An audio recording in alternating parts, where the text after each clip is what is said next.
कबीर साहब रास्ते से जा रहे थे, शाम हो गई। सोचा कहां रहे नहीं रहे।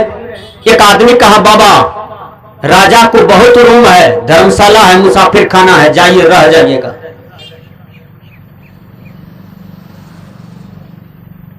लेकिन यह नहीं कहा कि बाबा हमारे यहां चलिए रात में रह जाइएगा। आपके दरवाजे पर साढ़ू आ जाए तो पनसोइया भजा के भुजिया लाते हैं, बिस्कुट लाते हैं, चाय बनवाते हैं, पनसोइया भजा के खर्चा कर दिए। अब कोई चंदा मांगने आ गया तो कहते हैं बड़का दादा घरे में छे तो चंदा देतो के।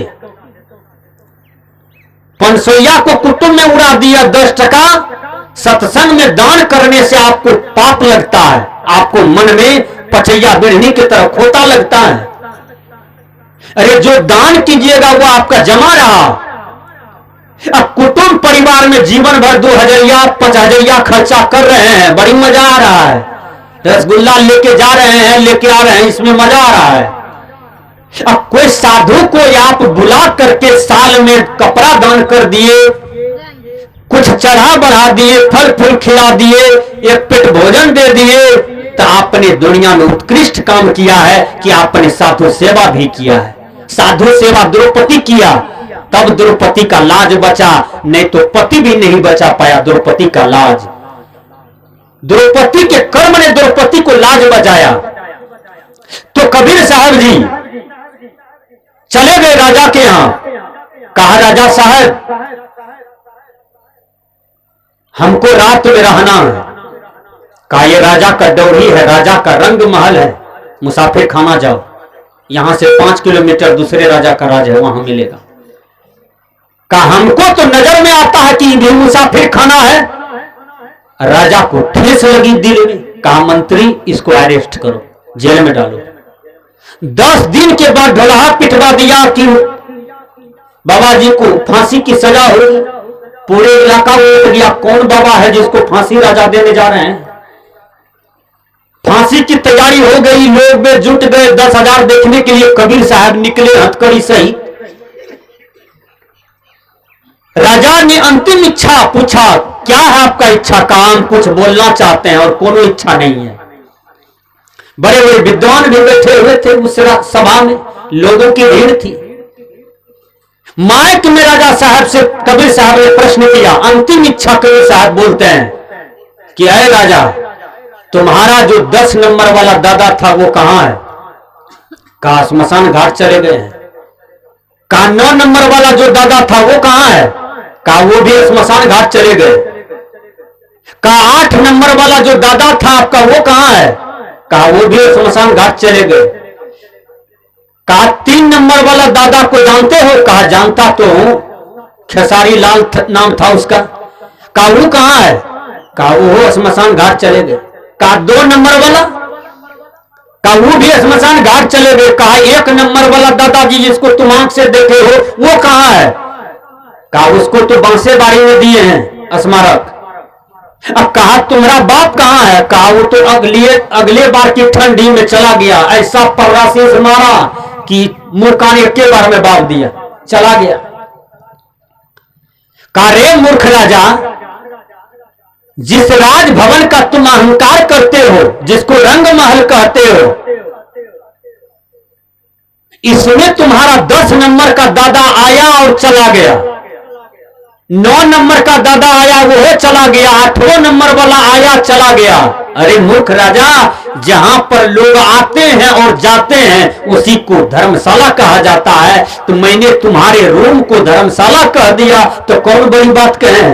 राजा का ज्ञान खुल गया, पट्टी दिमाग से खुल गया अज्ञानता का, और सही पट्टी बैठा दिया कबीर साहब जी। तुरंत राजा हब्बाए से गिर गया कबीर साहब के चरणों में। कहा, आप जैसे गुरु धन्य है, मैं तो दुनिया में दीवाना था महात्मा जी, मुझे तो अपमान जैसा लगा। सही बोले आप, जब कोई दादा नहीं रहे, हमारे पिता तक नहीं रहे, जहां लोग आता है और चला जाता है उसी को धर्मशाला कहते हैं।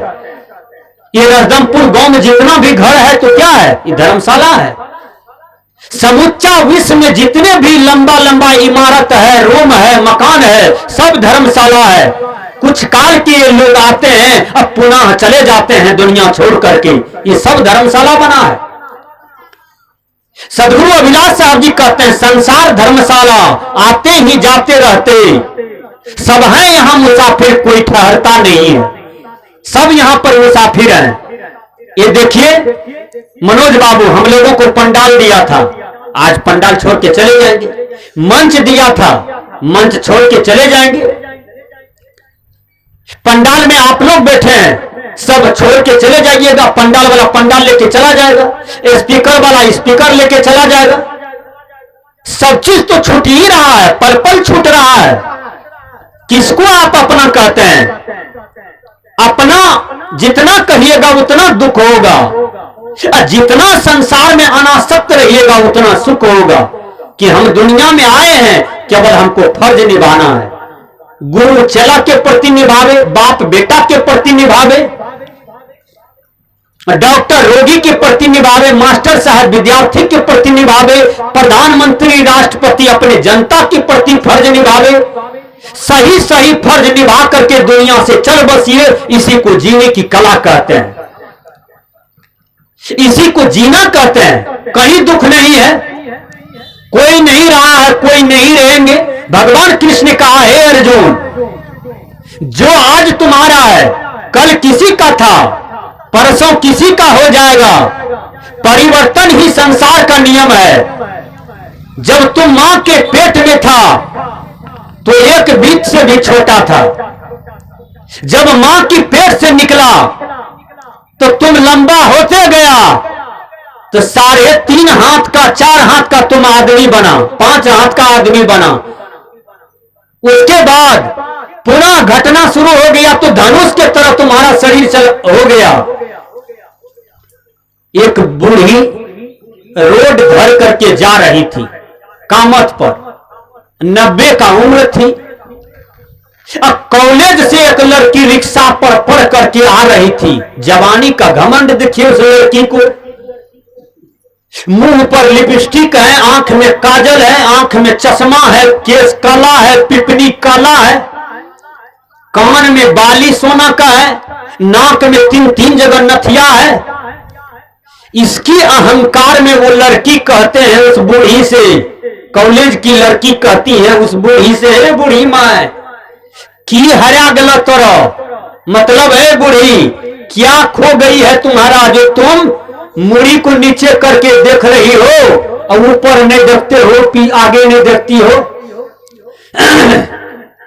वो बूढ़ी रसून तेल प्याज मरचा देख करके छौंक करके बात मारती है कि इस लड़की को जवानी का घमंड है, इसलिए हमको ये चिढ़ा रही है, क्या खोज रही हो। अरे 90 का उम्र था, वो धनुष के तरह हो गई थी, तो मुड़ी स्वाभाविक का जमीन के तरफ रहेगा, खोजेगी क्या, वो जा रही है। अब वो कॉलेज वाली कहती है क्या खो गया है जो खोज रही हो।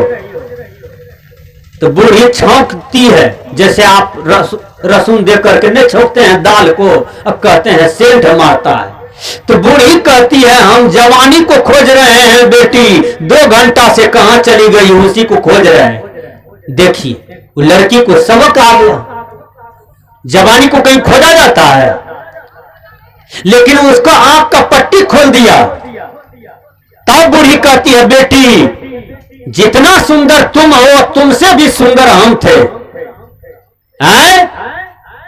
15 ठो आदमी आया था देखने के लिए, हमको एक ही बार में पसंद कर लिया हमारे रूप को, वो जवानी कहां चली गई, उसी को ढूंढ रहे हैं। बेटी जवानी का घमंड नहीं करना। तो ये संसार किराए का घर है, सब कुछ किराए है, सब चीज धर्मशाला है संसार में। इसलिए इसके प्रति किसी भी प्रकार की आसक्ति न हो, किसी भी प्रकार की मोह न हो। मोह कीजिएगा तो भी छूटेगा, आसक्ति कीजिएगा तो भी छूटेगा। अनासक्त से रहिएगा तो मजेदार से रहिएगा, आनंदित रहिएगा, खुशहाल रहिएगा। कोई नहीं, अरे जो मिला सब बीच में मिला, सब छूटेगा। असंग रहना है, जैसे कीचड़ में कमल का जन्म होता है और कीचड़ से कमल असंग रहता है, उसी प्रकार आपको असंग रहना है, अनासक्त रहना है। यह जीवन जनक जी महाराज जी है गृहस्थाश्रम में, यही जीवन भगवान राम जी है गृहस्थाश्रम में, यही जीवन भगवान कृष्ण जी है गृहस्थाश्रम में, अनासक्त होकर के जिए तो जीवन सुख का हो जाएगा, जीवन शांति का हो जाएगा। इसी का महत्व है। इन्हीं शब्दों के साथ देता हूं।